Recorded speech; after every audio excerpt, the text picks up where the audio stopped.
everyone, I'm here this week with Amanda Rishworth, our Shadow Minister for Early Childhood and Youth, and of course our fantastic member for Kingston in South Australia. We're here to give you a wrap up of what's been happening in federal parliament this week. In the Senate, the vaccination rollout has been top of the agenda. We've been prosecuting a case against Richard Colbeck, who's done an appalling job covering up for the government's mismanagement of the vaccine rollout.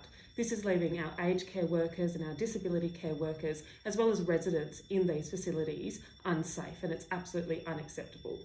We've also had the government try and force through its dodgy, dangerous and dark changes to superannuation.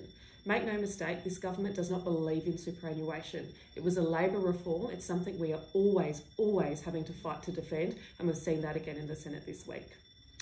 Well, look, in the House, we, of course, like with our members in the Senate, have been pursuing the government on the poor vaccine rollout.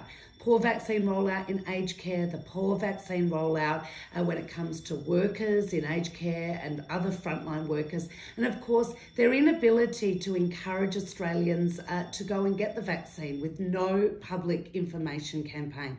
This is a government that loves spin, but when it comes to important public information, they won't get it out there. So in addition, we have been pursuing the government about their lack of attention and lack of responsibility when it comes to the mouse plague that is happening across our country. It's disappointing that we've had the Agriculture Minister in question time ridicule the opposition for raising this as an important issue, but asking the question, where is the federal government on this issue, because they're nowhere to be seen.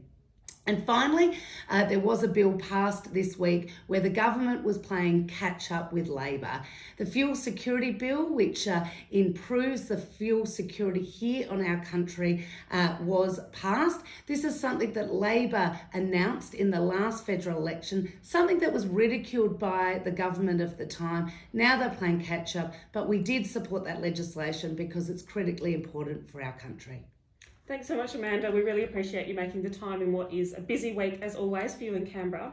Next week's the last week of this session, so we'll be back with another wrap-up then. But until then, have a great weekend.